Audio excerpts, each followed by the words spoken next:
Yeah, world without Jito is less deterministic. Traders and users sending a lot more transactions to the chain than they need to. The whole goal of Opacity, without going to the technicals, is we want to put the user at the center of control for the internet and let them share data from their bank account, their any social networks that they use. We actually need a foundation like Jito to be able to do that, especially when you have a product focus. It frees up a lot of our time and attention to be able to focus our energies on the user side of things. Token-based governance systems are generally terrible at making decisions, and we ask them to make complicated decisions and expect them to be able to come up with good decisions at the end of it, and they don't, because it's random degens holding a token for the most part that largely don't care about governance and they're just gambling. And so the token voting system is just insufficient. It's not good enough to be able to make complex decisions. If Vitalik wanted to fork ETH tomorrow, watch what happens to your fucking decentralization. Chill out, dude. Relax.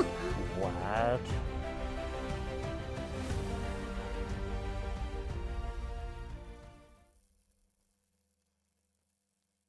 Welcome to the Rubicon podcast. I'm David. This is Hersh, founder of Opacity, and today, super gassed, right on the heels of a big announcement with Opacity launching or getting ready to launch, partnering for sure with Jito to bring our own NCN and really, as far as I see it, sort of align ourselves with the Solana ecosystem, which we, I think we were doing emotionally already. I think after the first call, it was clear that we were move fast, break stuff, and actually help people out, sort of in the broader real world. So really excited to have Dr. Nick and Hayden from Jito on. Thank you guys so much for joining us. Pleasure, mate. Thanks for having us. Yeah, thanks for having us. Super excited to be here. Yeah, super pumped on this stuff. I know Hersh wants to start talking about physics, but before we do that, if you guys, maybe Hayden first, just a very quick background on yourself, so that people know who's here and why they should care about what you have to say. All right, why you should care about what I have to say. I've been around crypto for about 5 years, and then before that, I guess I'll talk a little bit about before that. Before that, I was a trader, so I spent the better of 4 years trading currencies. Then I was also worked in an HFT shop where I was overlooking various Eurex derivatives trades. So the currency stuff informed some perspective on things like monetary policy and interest rates. And then the HFT stuff with Eurex informed some, background on high frequency trading, infrastructure, and, things like the microstructure markets. And so, I don't know, it was really interesting. I really love learning about all the different stuff in finance. And then I was very intrigued by DeFi, so I quit my job and started farming all sorts of food coins during DeFi summer. I got that was my first way into crypto, and so for the next 3 or 4 years, I just kind of was, your typical, trench warrior / degen, you could say, just looking for the best opportunity. Then got to a point where I was, getting all these airdrops and farming all these yield. I started to think, I should probably figure out why I'm going to hold any of this stuff. And so doing a little bit more research on the actual fundamentals of crypto, and specifically blockchains and trading infrastructure. And so that what's got me interested into MEV. And so I got a job at Blockworks as an analyst where I focused mostly on, trading infrastructure in crypto. And my first project was actually, my first research report was actually on Jito. And so, 7 months in. What's the name of that? Just so for the audience, if they want to read it. I forgot what the title of it was, but if you go to the Blockworks Research Twitter account and you just type in Jito, and then maybe my Twitter tag, I get to plug my Twitter tag here. It's Magic DHZ. You should be able to find it. But anyway, Brian reached out 7 months later with an opportunity, and there aren't many places that I leave, Blockworks for, and, Jito is one of them. And so at Jito now, I'm at the foundation working on the restaking protocol, and I'm sure we'll unpack that a bit later. Yeah, for sure. Interesting to see the high. I want to talk to you about high frequency trading in a little bit, because I sort of have this rough thesis that it's one of those things people think when people say everything's going to be on chain one day. I was like, clearly you've never met a high frequency trader, but that's my own hot take for a little bit later. Funny to hear that you're self-pilled on Jito. I don't think I knew that about you before. But Dr. Nick, let's hear a little bit about you. I know it's it's been a varied history, let's say, is my understanding. Yeah, it has. Yeah, winding back to the beginning, you were asking me, Hersh, how long was in physics? About 8 years. So I did 3 degrees in physics. I did an undergrad in physics that then moved into biophysics, and then did a PhD in biophysical surface science. And then close to a decade in, I started to realize I wasn't really an experimental physicist. It's like it's a very particular lifestyle that, and you get very sort of stuck into the sort of edges of the tree of knowledge, if you like. And I could see my next 30 years, and I didn't really fancy it. So I moved into astrophysics for a couple of years, then took a job teaching mathematics. One of my first courses was number theory and cryptography. So this was in about like 2010. So I discovered Bitcoin when it was like $1, something like that, which is upsetting because I was an academic and didn't buy it. Yeah, why are you on this podcast with us right now, man? Well, this is the question, right? So yeah, as an it's the academic curse is real, right? You just kind of like look at these things like theoretically, and yeah, I kind of bumbled around sort of early crypto stuff, but I eventually got sort of sidetracked into governance. So I ended up running courses in learning theory, governance, and ended up as a kind of director of learning and teaching. So it was my job to govern like 1,000 academics at an institution. Around that time, I built a decentralized organization inside an institution because I was just convinced. What year? 2012, 2013. So a few years before the DAO. That's really early. Yeah. It was like before the DAO. I built this thing for about 3 or 4 years, and then the DAO happened. And that was when I truly got crypto pilled, because I became very convinced this was like the future of organization. And I've been chasing that for several years now. So I jumped into crypto full time. At the time, I was an associate dean at London College of Fashion, and then left that to launch Prediction Market Protocol in like 2020, around that DeFi summer period. Wait, Nick, I'm sorry, I don't mean to interrupt you. Did you say the London School of Fashion? I did, yeah. Yeah, I was an associate dean at London College of Fashion for like 3 years. It was very strange being a physicist in that environment. What were you doing? Yeah, I was an associate dean of teaching and learning, so it was my job to like get similar thing. The decentralized organization thing I built worked, and the university got like quite a lot better in all the league tables and that. Can you tell us more about that though? Like, how would you go about designing a decentralized learning governance? So I created this I was stuck in the committee chain of an institution, which is terrible. It's like just layers and layers and layers of committee professors talking. I spent 35 hours a week in committee meetings. It was a nightmare. You're getting monocropped, right? It's like not much fun. So there's nothing gets done in committees generally, right? So I needed to create a structure that would allow the academics to self-organize around disciplinary topics. So I'd get them to organize around educational technology or organize around assessment. And then effectively we ran about it became this emergent self-organized structure where they determined what the hierarchy of it was a fractal structure. So educational technology had like mobile technology and e-assessment underneath it, stuff like that. And yeah, it still runs to this day. It's like basically get the academics self-organize the topics that they're interested in. That the important bit was making them get promoted for doing it. Like no one does anything without an incentive. And then fast tracking all of the good ideas that came out of it past all that committee chain. And yeah, it worked. And I was like completely pilled on decentralized organization at that point. But yeah, then realized the DAOs could take it onto the open internet at that point. Yeah. Real quick, just because you mentioned this on Twitter at some point. Can you tell us about your favorite example of like decentralized governance working in history? There's a specific one I'm thinking of. I haven't had the time to dig into it, so I'd love to learn about it. I gave a long list, didn't I?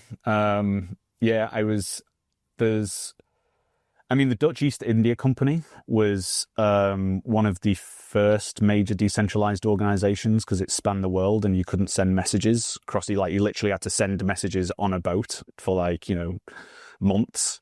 So it had to decentralize and create these local autonomous structures. They eventually all end up starting wars with each other, and it kind of fell apart. But which tells you that it's difficult. But yeah, there's some good ones. There's Valve Software is a nice example. There's some of the big massive multinationals. When anything gets super big, it needs to decentralize. So even Google is very decentralized. Microsoft is actually quite decentralized from a governance perspective. General Motors was another one. And yeah, there's loads throughout history of it being a very good or a necessary organizational form because you just have to let people get on with it themselves at some point. Interesting.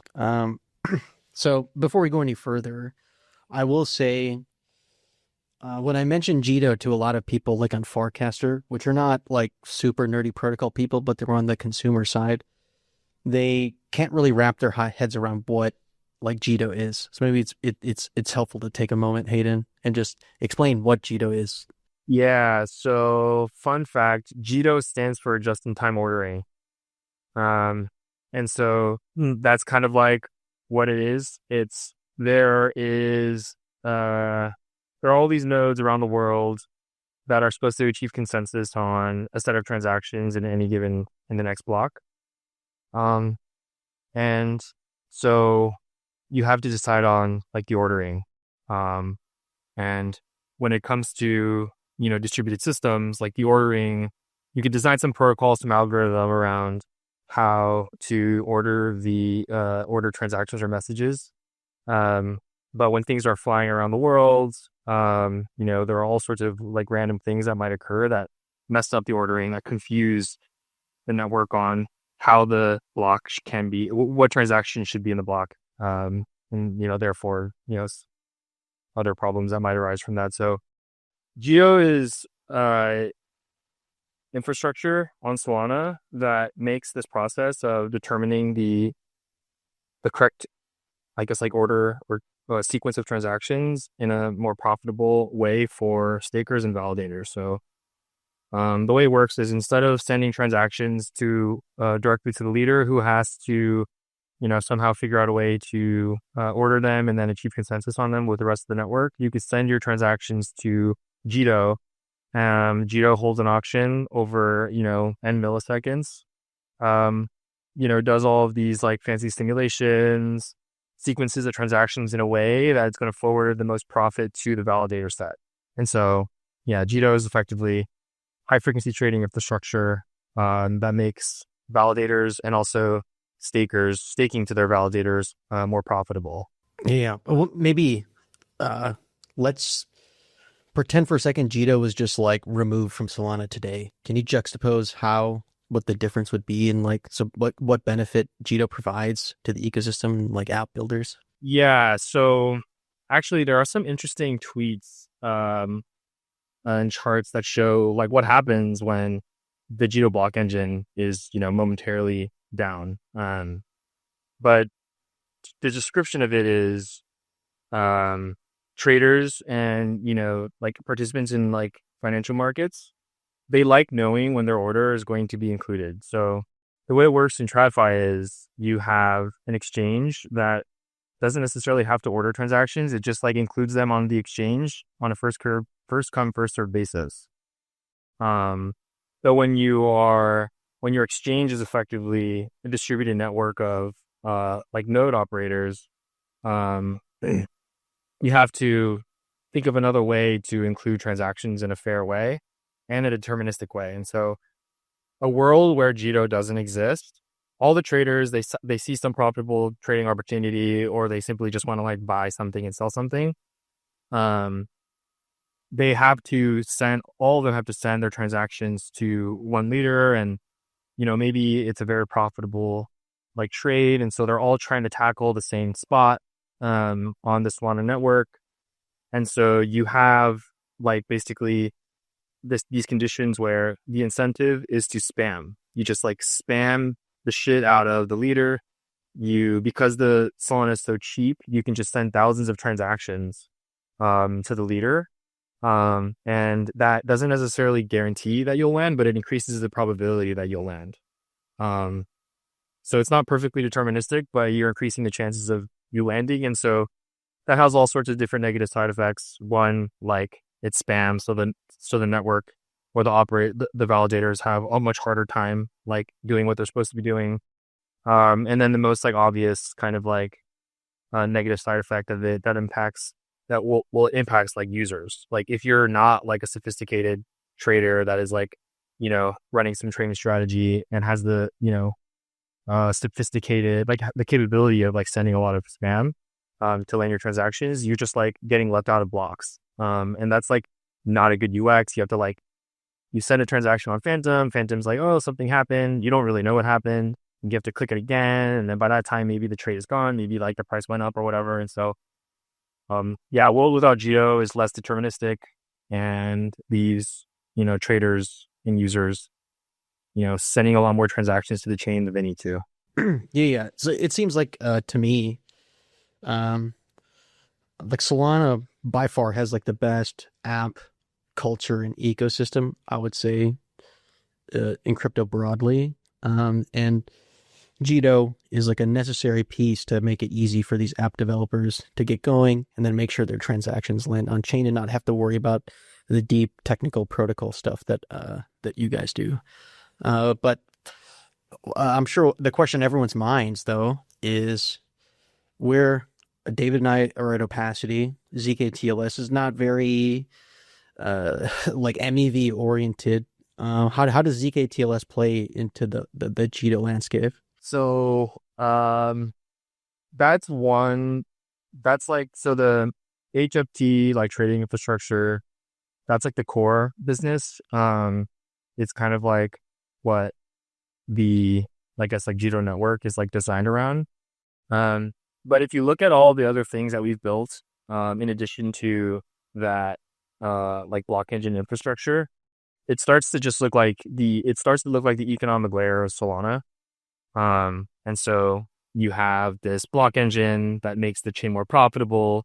On top of that, you can now create this liquid staking pool that anyone on Solana could, stake their SOL, get this Jito SOL. The Jito SOL has some, like on-chain like criteria for receiving staked Jito SOL. If you're an operator, you have to, like make sure that you have certain like performance metrics up to standard in order to receive Jito SOL stake. And the criteria is built in such a way where it promotes performance and also decentralization. And on top of Jito SOL, you can build a restaking protocol, which basically allows, other networks or developers to leverage Jito SOL to, provide stake to their network. And so on one end, you have the core, the basis of the Jito network is like, making this economic engine that's making, Solana validators and stakers more profitable. But on top of this, like core, like infrastructure, you have this economic layer. You have all of these different kinds of products that you can build on top of that economic engine, that you could also extend to other protocols. And so where zkTLS fits in is, you would be able to speak to this, better than I can, but at a very high level, it's in order to make sure that these provers are doing what they're supposed to be doing. They can stake, or users can stake to these provers. The stake has some notion of, how committed they are to like responding to proofs and submitting them on chain in a timely fashion. And if they don't, then they get slashed or they don't get rewards and they don't get paid out. And so, I think at Jito Network is, at the core trading infrastructure, but it's turning into more of like an economic layer on Solana where other developers can build, interesting, economic mechanisms. Yeah. And we can attest to this where if you take like the payday lending use case for us, it's a lot easier to bootstrap a credible like secured network on top of Jito versus having to just like build it from scratch ourselves. And it'll unleash like a Cambrian explosion of like just different types of infrastructure that might be useful to apps. One last question before I hand it off to David. Solana has this culture, correct me if I'm wrong, of building apps, and which I think is actually a really good thing, by the way. But this whole Jito NCN narrative is a very infrastructure focused thing. I'd be curious to learn about or hear about like what's it like being the infrastructure guys in an ecosystem full of apps. I think when it comes to at least like the restaking protocol, the life cycles for these, I guess, like from ideation to execution are much longer. You don't only have to like design the thing in such a way that makes sense. But then you also have to build it. Part of it's like thinking ahead, thinking about like economics. So there's just a ton of, I guess, like work and thought that needs to be sort of like laid out in order to feel like strongly that this is something that a team should dedicate time and resources to building out. So one, the life cycles for these integrations and these like networks is much longer. And then there was one more thing that I was going to talk about, but it is fleeting my mind at the moment. Maybe it'll come back randomly during the duration of the podcast, and I'll just insert it. I'll just save real quick. We're going to launch bald priority ordering on Solana, just so in the intro we can clip it like that's what it seems like we're doing. So, go ahead, David. I actually remembered what it was. So here's the insertion. The second thing is that the whole point of restaking is to like take something and then like secure it. And by securing it, there was some great quote. I was just watching Silicon Valley, and the author of Dune made this great quote. I forgot what it was, where it was like something about having control. Having control gives you the power to like end things or something like that. Like restaking is a platform where you can relinquish that control to a set of like end node operators, and thus like strengthening like the function of it existing past like the central authorities control. And so that point for projects in crypto is like not a point that they're at the moment. For like you don't have to secure something. Like what's the point of building a castle if there's no treasure? And we're at the point in crypto where there still is PMF for a lot of things is like not necessarily super clear. Profit isn't necessarily super clear. And so the incentive to actually like distribute and make things more secure isn't necessarily clear. It's something that we've built because, we are profitable and we do have very strong like values when it comes to decentralization. So it's a necessary like protocol and platform for us to use in the future. Yeah. And from our perspective, the whole goal of Opacity, without going to the technicals, is we want to put the user at the center of control for the internet and let them share data from their bank account, any like social networks that they use. And we actually need a foundation like Jito to be able to do that, especially when you have a product focus. It frees up a lot of our time and attention to be able to like focus our energies on the user side of things. So the quote by Frank Herbert is, "The power to destroy a thing is the absolute control over it." I was just about to read it out. Yeah. It's a banger. It's an absolute banger. I don't think we have the ability. Well, it's an interesting framing because with zk-TLS, we often sort of frame it as like putting the user back in control. And while unfortunately we've handed over a lot of control to folks over the years, we meaning the human population at large. While you can't necessarily destroy that data, it sort of proves that you don't have control over it, right? But what you can do at least is sort of take back control and sort of destroy the relationship you have with the platform if you want to. We often use the simple example, like why don't people use Instagram and like clones? And it's really hard to port your whole social network over to a new platform. But zk-TLS. It's infinitely more possible, at least. Let's say we'll see. I think also sometimes just having a gun in the fight also means that we can make people behave a little bit better. I don't know, Hersh, do you have anything else? I feel like this is a good dovetail into Dr. Nick's work, actually, because I want to talk more. Yeah, I want to talk more about governance. Well, first of all, Dr. Nick, it's good to see you again. I remember I do take some small amount of pride that I was a early part of your zk-TLS pilling journey when we happened to run into each other at the Rehash podcast, another great podcast house in of Bangkok, all places, right? In Bangkok, correct? Yeah, exactly.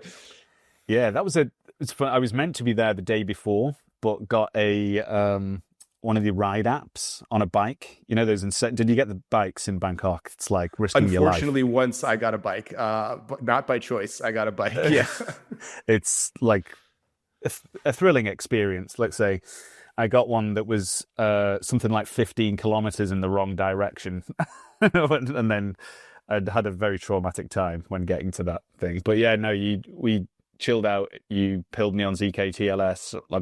I was familiar with it from some of the early hacks. I've been around to the Ethereum hacker scene for like 4 or 5 years, and saw some of the early hacks coming out, playing with it. But yeah, it was when you explained what you were doing at Opacity that I thought, right, okay, yeah, this is really important.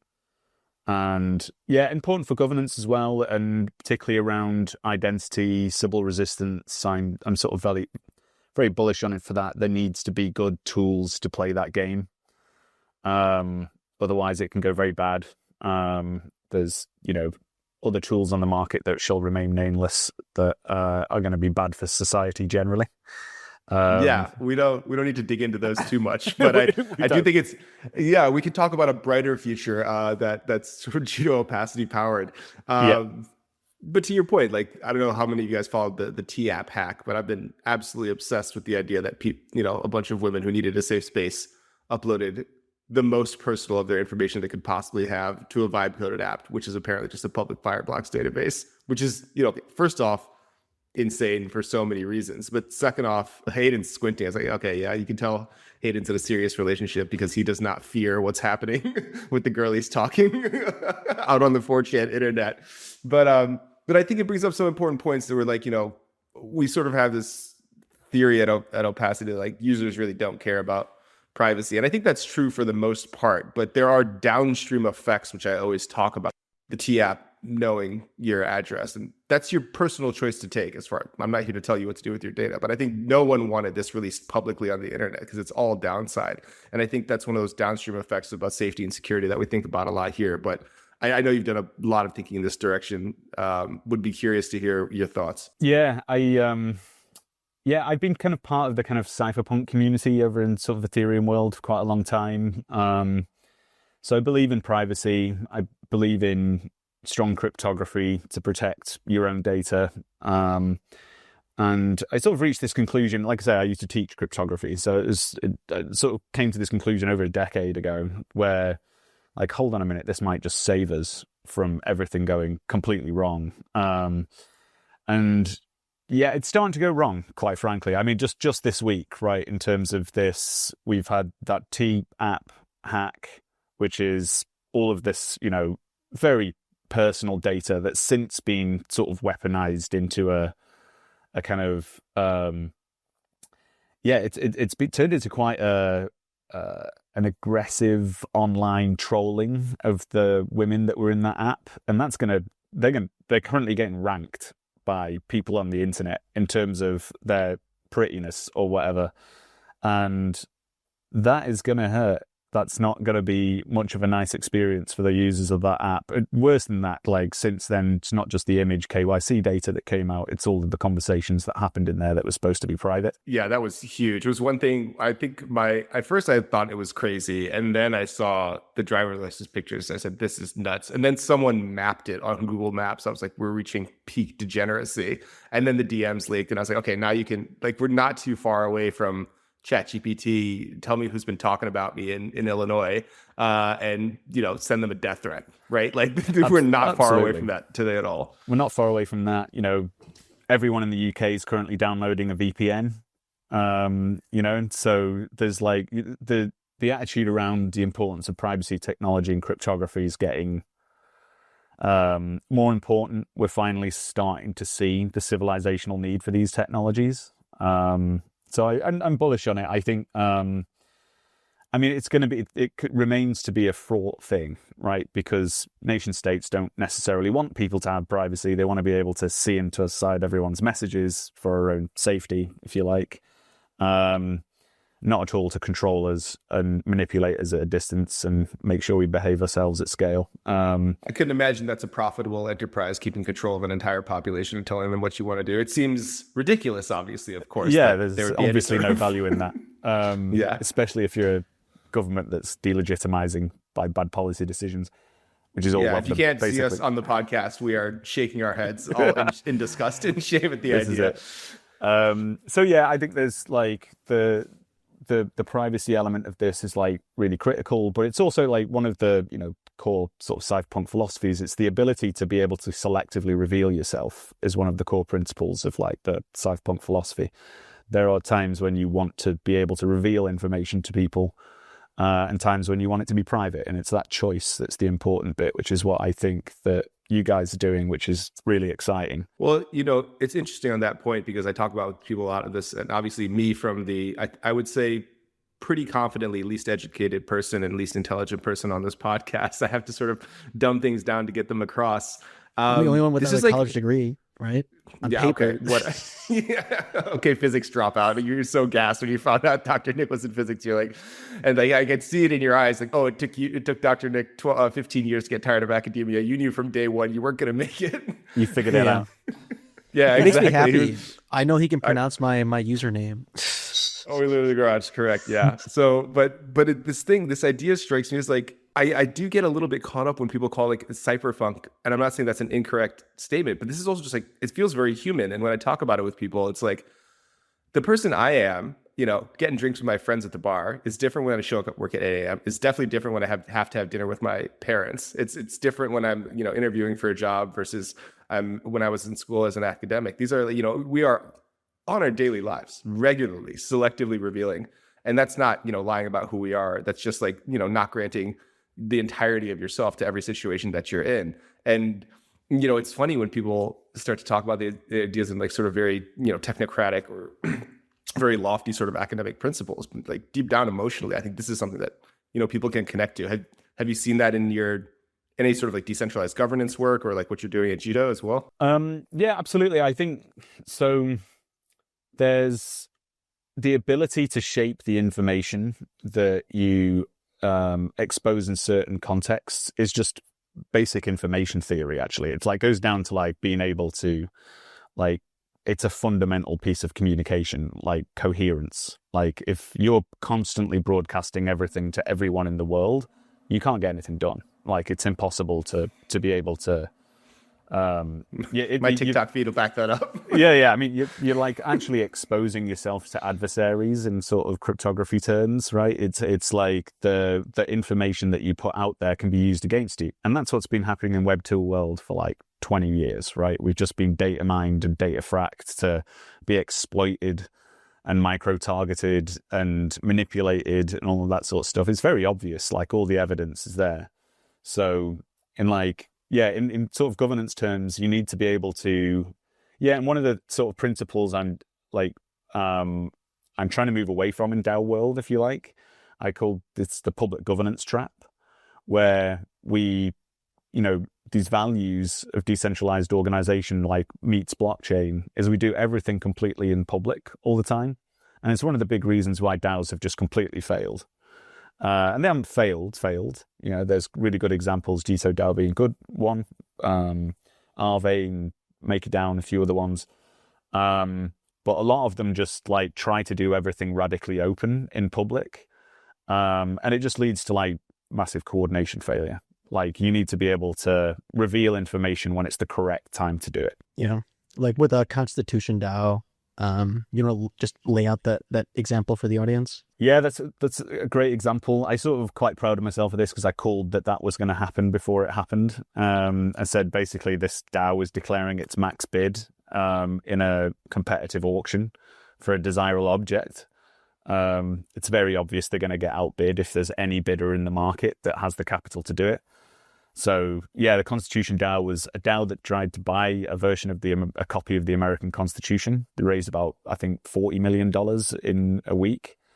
And then they got beat out by the CEO of Citadel Capital by $1. So perfect example of like, that guy I don't think he even wanted the Constitution. He just wanted to dunk on the crypto kids, basically. So spent $40 million and $1 or something like that on winning the American Constitution. But yeah, and you made example. that first principles prediction of that. This is one of the great first principles predictions of decentralized I did. governance. No one right cared. there. I had barely any followers on Twitter at the time, but I said, yeah, this is going to go. We're going to clip this. It's going to be hot. Yeah. They had to use a sealed bid auction and take the second highest. They did. They needed to be able to hide their treasury. So it's there's other. So Assange DAO, which was shortly after that, they just full clip bid straight away. So they didn't try to bid as a DAO. They just emptied the entire treasury, which caused an entirely different set of problems. But now the people behind the Assange DAO now trying to create like anon DAOs where you can't see how much money's in the treasury and stuff, which is another sort of angle on this. But yeah, it's just core information management, if you like, to be able to like reveal the necessary information so it can be used for decision making at the right time. So I think ZK-TLS will be very, very useful in governance systems in the future. Yeah. Well, what you just laid out, if you're any founders listening to this or raising from VCs when you're going through a fundraise process, it's basically that. You're playing an information control game, holding like all your bullets back, and so and you can potentially bluff your way to a good round. Not suggesting anyone do it, but I'm suggesting it. Take their money. This is why I was like, I brought that whole DAO radical openness thing to that game and just got completely wrecked by VCs for years. So it's very true. Before I met you, I actually had this prejudice against decentralized governance. So I just want to lay out, and to be honest, it's just me, like not like just looking at crypto Twitter and coming to a judgment, like without doing much research. My view of governance tokens historically, which I'm not saying you're a proponent of, but when people think governance, they're probably going to think governance tokens, is just we had a anti-crypto government in the U.S. and like decentralized governance was the best way to just hedge against the U.S. government coming after you. And then once that era ended, like I actually thought that you want to minimize governance essentially, and that any area where you have governance in your protocol is like you want to analyze and make sure that like that's most likely where you're going to experience hurdles, right? I'd be curious to what's the counter to that position? Yeah, it's a good one. I kind of believe the same, right? I'm a governance minimization guy. I'd like to say I spent 35 hours a week in committee meetings for several years. So that breeds a kind of governance minimization attitude over time. But yeah, it's one of the things that I'm so excited about when it comes to crypto-based sort of decentralized governance is that you can, in fact, strip it down to a mechanistic system at the end of the day. Like that's the end game for this. And I think, you are right, DAOs we'd largely used as a kind of regulatory arbitrage system. We got into this useless governance token narrative purely to kind of throw the regulators off they're saying it's useless. It's got no value. So so that sent us down the wrong track for a long time. And yeah, I sort of wrote a paper on this a while ago, but there's governance minimization on one end and governance maximization on the other, which is just constant meetings and squabble and people just turning up for meetings just to talk to one another and just waste time. But there's a sweet spot in the middle for me, which I call governance optimization, which is basically your goal is to kind of find the least amount of governance that's optimal for what you're trying to do. A lot of the governance minimization people you can't get away from it, right? So you can get too into governance minimizing too early, and then your system just unravels and breaks because you've just put some ineffective mechanism that doesn't have the complexity requirements There's an idea called the law of requisite variety. It comes out of cybernetics, which basically says the governance system has to be as complex as the system it's governing. So if you try and governance minimize a system that's not there to be reduced, you're going to end up in a mess. So you've got to basically find this kind of like sweet spot that does what you need it to, and nothing more, basically. What does it look like at Jito? Just to tie it back to specifics. Yeah, I mean, Jito DAO is a thing of wonder because it's an unwrecked DAO and works beautifully. And it's largely my job not to mess that up. But effectively, the Jito team made some really excellent decisions in the sort of spin up and the way that they'd formed the early governance process. Kept it fairly minimal, but when I turned up, they had a really engaged group of delegates that carefully review all the proposals, make good decisions, ship them quick. It's great. But it was making basic decisions on realms. And we wanted to do a bit more. So I've started to sort of edge it into some new territories. I'm a big fan of subsidiarity as a governance paradigm, which basically means that you give the power should rest with the most local site possible. So this would be like, an ideal nation for me would be one that had lots of tiny governance systems in very local municipalities that all did a good job of it, and there wasn't a big monolithic top-down structure. Kind of like a roll-up centric roadmap here, Nick. It is a little bit slightly different.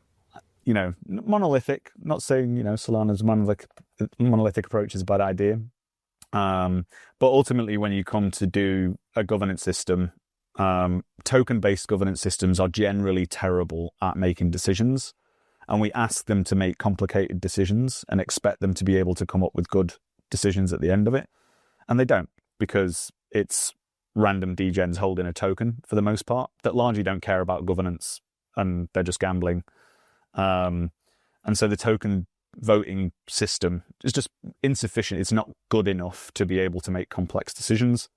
So my sort of thinking is that you need to break those classes of decisions into substructures and get specialists to do it. So you get a subset of the DAO membership to basically govern a subset of the treasury, which has a clearly defined scope. I mean, it might not be good enough to make simple decisions if we're being perfectly honest in the way history's gone so far. I don't know. Very obviously. Well, actually, here, a real quick question. What came to mind is I really need to study up on the theory of prediction markets, but my understanding is the theory would suggest that the degens can't actually get the price to the correct spot for it. But that seems contradictory to on the governance side. Like, why not just use a prediction market for the governance decisions? What's wrong there? There's a big futarchy vibe in Solana, which I'm a big... So I came to crypto 5 years ago to launch prediction market, actually. And I was actually trying to fix what I considered to be the problem in prediction markets, which was that it presumed that the degens gambling knew what they were doing. And they don't, generally. And actually, there's no reason to think that a futarchy system, particularly at low liquidity, would make good decisions, especially if... and I've watched these markets over several years, and you can just find one guy who's got a lot of money who can crash the market and change the entire decision in a low liquidity environment, and it doesn't end up the right. So yeah, one of the futards, if you like it, that they call themselves, are very pilled on the idea that the market is always right. Like Robin Hanson, who came up with futarchy, is, I would call, a market extremist who believes even at extremely low liquidity, it's still going to make good decisions, but they're garbage in, garbage out, same as any governance system. So yeah, it's not necessarily the case that it will actually work. And yeah, in fact, just today, there was a really interesting futarchy kind of ICO that happened this week on Solana. And they're actually using a kind of hybrid system where they're using elements of token voting to make kind of quite granular decisions about parameters and stuff, and letting large funding decisions be done by futarchy. So it's about, again, picking the right thing for the right job. paradigm I'm trying to get it to at the moment. I call it governance realism, which is like let's really understand what this system can do and don't ask it to do more than that.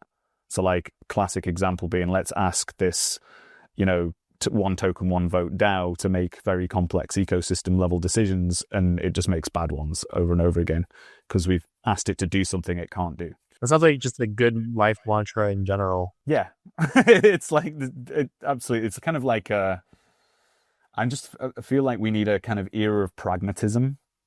We kind of got very into dreaming for a long period of time, and there was whole eras of crypto which were like pure idealism and big thinking. Like the 2017 ICO era was phenomenal at people like, yeah, we're going to make this thing on the blockchain, and none of it worked, of course. So yeah, I think like it's a bit of pragmatism. Let's actually look at these mechanisms and there's things that we underutilize. Like for me, the multi-sig could change the world just on its own. Like we invented that 10 years ago. But the ability for our group of people to have uncensorable cash that no one can take off them as long as they don't lose the keys is a phenomenal technology that we actually underutilize in my mind. Yeah, no, I feel all that. I feel like we're also dancing around this idea that I've had for a long time. We've talked about a few different points around decentralization and governance, but especially in the Solana ecosystem, this is something that has sort of changed in my mind, and I'm curious I'd like to hear from you, Hayden, just a little bit on whether this makes sense or not, because it feels like, especially in other ecosystems outside of Solana, I'd say Solana's probably the least offender. There's this idea that like decentralization is the best and everything will eventually be decentralized. And I feel like we get this nomenclature sort of mix up where people forget that like decentralized doesn't necessarily mean like without leadership, and somehow leadership is somehow automatically like a centralizing force. And I think there's nuance there that's important because, well, on the one hand, I always yell at people. I'm like, if Vitalik wanted to fork ETH tomorrow, watch what happens to your fucking decentralization. Like, chill out, dude. Like, relax. But on the other side, I feel like it is like there's a lot of trade-offs on these things. And one of the things that we've been really excited about Solana, really excited about Jito, is that there is like one of my contacts today described it as like it is a community in a lot of ways that like other places don't feel like it. That people are rowing in the same direction as the way he described it. And I feel like as an infrastructure provider working with another infrastructure provider, which generally we don't like to do because the conversations aren't that interesting, but I feel like there's something here that's really palpable that like results in downstream effects of like great apps that actually help people. So I don't know, Hayden, is any of this tracking, is any of this making sense? Like what is special about the culture and like what some people might call centralization versus like leadership versus like actually just getting shit done? And I think Dr. Nick, to your point, sometimes the tool is like someone saying, hey, we should all do this, guys. And I don't think there's anything wrong with that as people have the freedom to choose. But I don't know, Hayden, have you thought about these things at all in terms of like the app developers and the people that you work with outside of us? Yeah. And I want to just like, this is obviously my own personal experience in crypto. And yeah, just acknowledging that because everyone has their own perspective on not only just like crypto, but different philosophies and how that might impact their take on, which chain they want to build on, et cetera, et cetera. So this is just my perspective. And I used to be like an Ethereum maximalist, you could say. Like I used to be on the other side of the coin in the sense where like actually one of the co-founders of MetaDAO, Colin, he's been sort of like on the side with me, like in my corner, while I was like an ETH maxi, just like kind of being there as like not only a friend, but also a resource into like Solana. And a lot of my, like, I guess you could say like anti-Solanaism, I don't know what the word is, came from just like not knowing or not understanding like what the goal is for like an underlying like infrastructure where the underlying goal is to build like DeFi.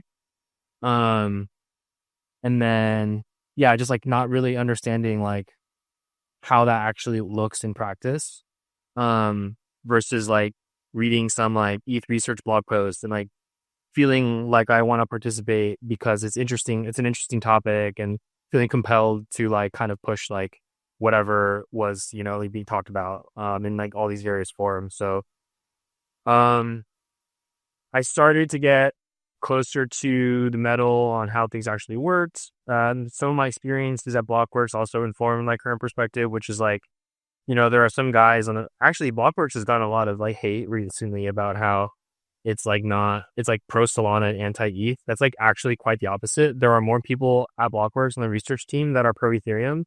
And for the same reasons why Ethereum still has the second largest market cap, which is this is where a lot of crypto still exists. Like it has the largest network effect. And for every 100 people you meet in crypto, the majority of them have some context or some like kind of probably hold ETH. Is what it comes down to.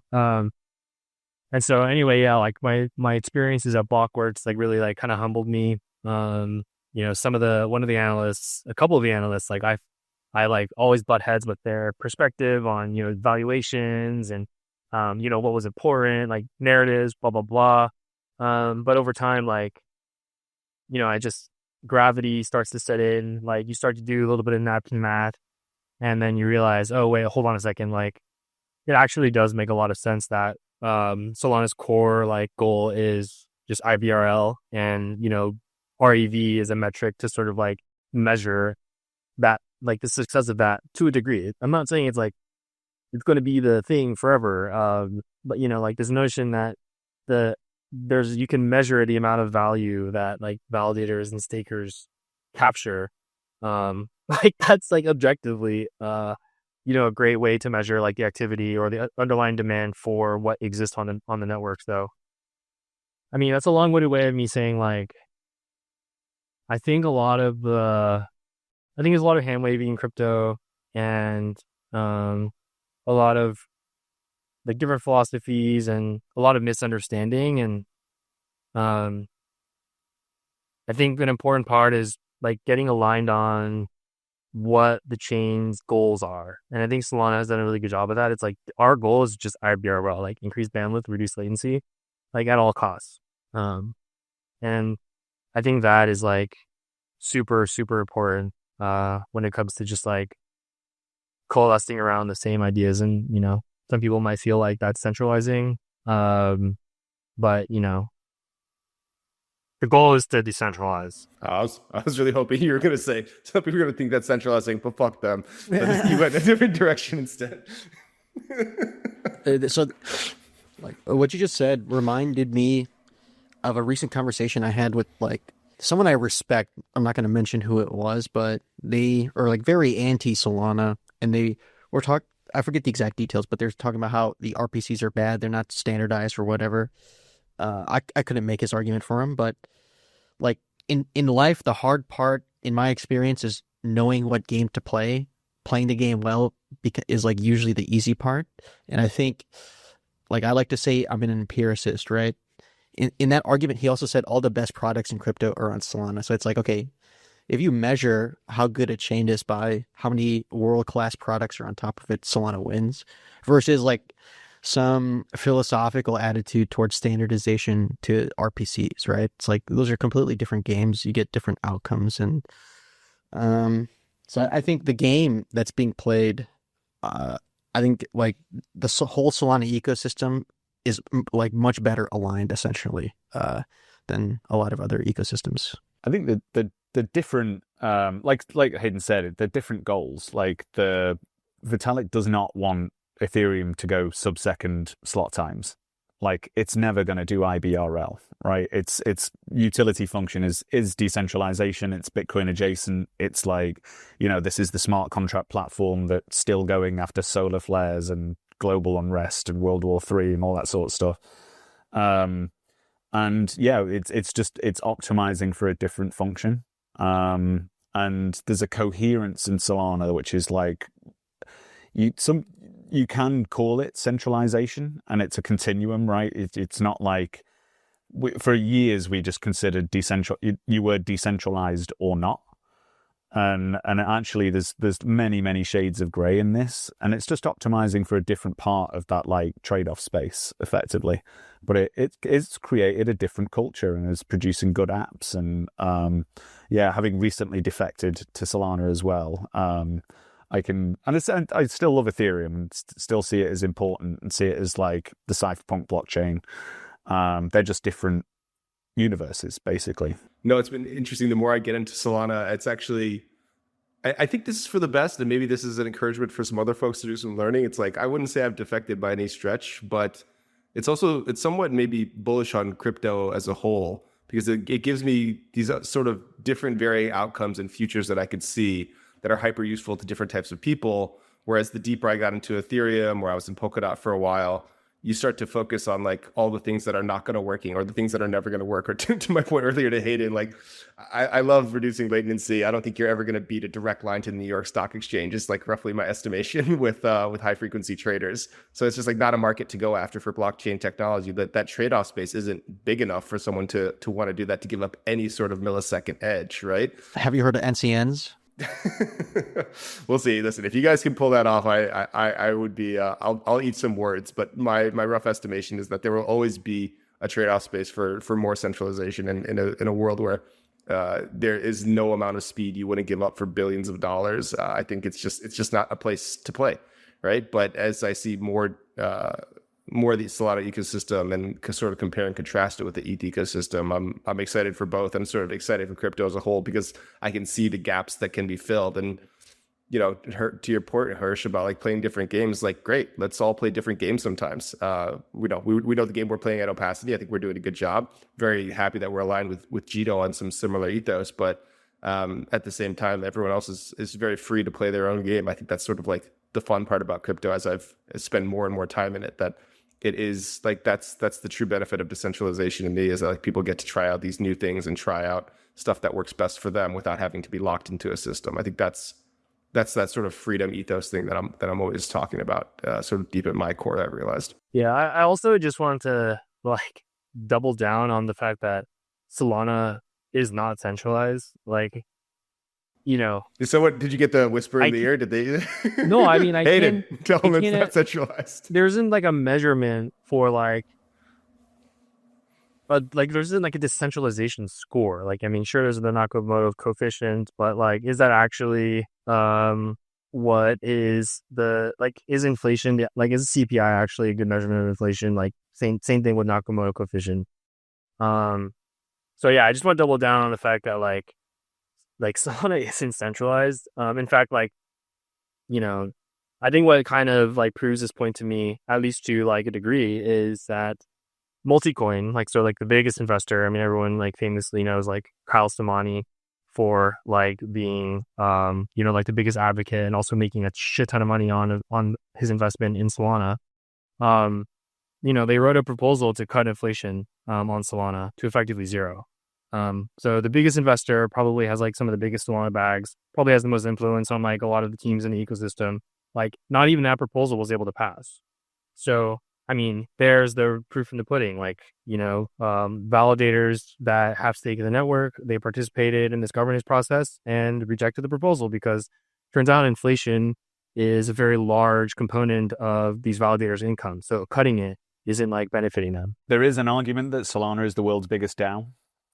There was something like $50 billion worth of stake or something like that voting in that thing, 70% turnout amongst the validator set, biggest on-chain vote of all time, by a long way.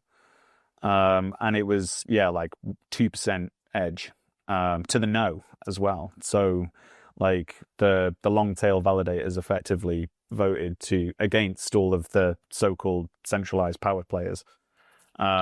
So yeah, it's surprisingly, you end up with a kind of blindness to some of the other blockchains. Certainly, like I was in ETH Maxi for even longer, I think. But yeah, you kind of blank out that there's these other worlds out there in crypto. It's just the people with the shitty governance tokens, not knowing how to explain good governance. That's what it comes down to. Good governance is centralized. Good governance is effective. Let's say that. But how do you distinguish between effective and centralized? Maybe, but that's a whole rabbit hole. It is a bit. I think there's like I've always felt that a decentralized governance system could be more effective, certainly at scale. than a centralized governance system because it's just more informationally open. So most big organizations end up very pyramidy. People who do all the work at the bottom, people who make all the decisions at the top, and the information does not get from the bottom to the top. And consequently, they make terrible decisions over and over and over again. So I think we're very early on the journey, let's say, but it could easily end up more efficient in the long run. For sure. Well, we are running out of time. This was incredible. Thank you guys so much for coming on.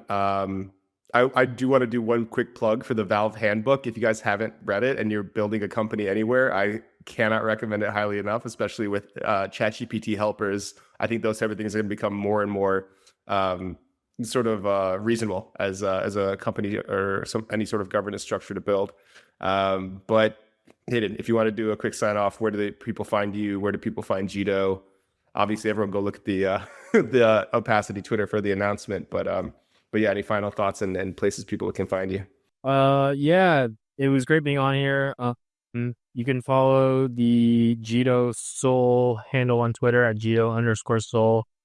That's probably like the place to be if you want to just like be caught up with everything that's going on within the Jito network. And then for me myself, you can follow me at MagicDHZ on Twitter, and I'm on the restaking protocol. So if you are interested in, leveraging staked connections or building out like stake node operator sets on Solana, that's where I spend all my time, tinkering around and, dedicating my time. So yeah, feel free to reach out. Like my DMs are, generally always open. Also a hair model on the side. Dr. Nick, where can people find you at? So you will find me dwelling on the DAO governance forums. So if you go to jito.network and click on the sort of forum button at the top, there's a little governance drop down. We've got some really interesting JIPs coming through. We've just done one for crypto economics. We're doing a community one, doing all sorts of interesting protocol stuff. We've got 5 live at the moment. So interesting stuff going on there. And then my X handle is at Dr. Nick A. Perfect. Well, I can't thank you guys enough for coming on. Thank you for sharing your wisdom, your expertise. Thanks for the partnership. Highly recommend folks reach out to Hayden if they're thinking about partnering with Jito at all. And then I will encourage people to vote. I will get my get out and vote sticker for Dr. Nick. I don't know, and it's not the best CTA that the world's ever come up with, but I'm a marketing guy. I'm gonna have to end it with a get out and vote when we have Dr. Nick on. So thanks guys for coming on. Hersh, I don't know if there's anything you wanted to sign off with. Yeah. So it was a great conversation. I think we'll have to have you guys back on at some point. There's actually a lot more stuff I wanted to talk about, but exciting times in the world of crypto where things are moving really fast. Real adoption is happening, but we're still at 9 of 10 wallets. 9 out of the 10 wallets remain to be onboarded, right? So really happy we're working with you guys in the trenches to make progress there. And super bright future. It's the Rubicon Podcast. See you guys later. Cheers, guys. Bye.